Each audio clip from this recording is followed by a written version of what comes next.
We will begin with Tara Stamps, County Board Commissioner from the 1st District.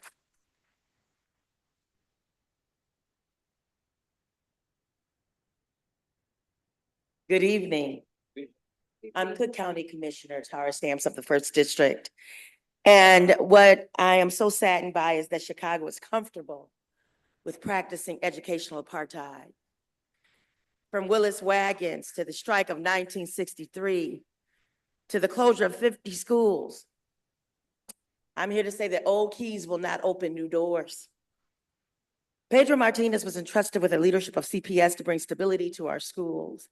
And yet schools on the west side, where I live, remain in constant state of crisis.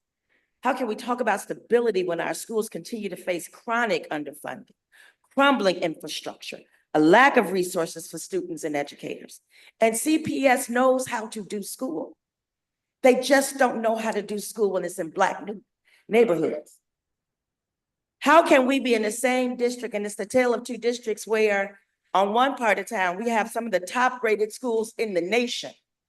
And just a half an hour down west, we have crumbling schools in the same district with the same funding. It is truly stability when West Side families are sending their children to schools with leaking roofs, outdated facilities, empty shelves. We won't talk about the lead in the pipes that impact our children's brain and ability to think and question critically.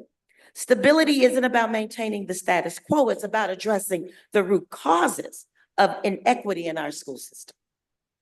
If Pedro Martinez has brought stability to CPS, our West Side schools wouldn't still be grappling with the same infrastructure failures that we have endured for decades. Resource droughts that have plagued them for decades. Stability starts with investment in our schools and in our children. I believe the children are the future is not just a lyric in a song. It is the irrefutable truth. And so I say that to say that I think what is missing in this narrative is that what happens to Chicago public school children is not just the responsibility of CTU. It's not just the responsibility of even CPS. These are all of our children.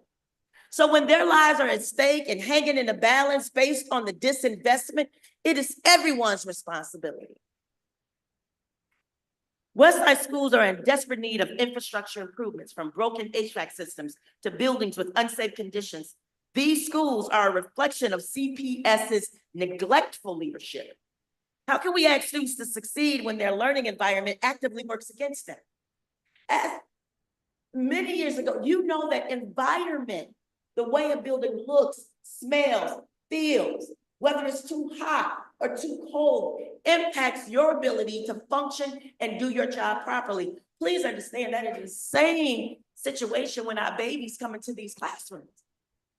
How do you all expect for our children to succeed and become all that God has called them to be, with leaky roofs, dirty floors, crumbling infrastructure, built doors that don't open properly, systems that don't operate properly?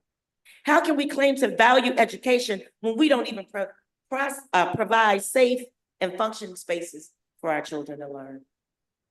What message are we sending to the West Side? The West Side that often gets neglected, that often gets left out, that is often the least on the list.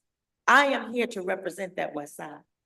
When schools don't have the tools they need, they cannot succeed. Is it any surprise that families lose faith in CPS when their children are consistently underserved and their needs are consistently ignored? How can we ask students to succeed when their learning works against them? Resources, equity is a basic expectation for any school system, but it has been ignored on the West Side. Pedro Martinez's leadership has left these schools in a drought, and our students and teachers are paying the price for that. In closing,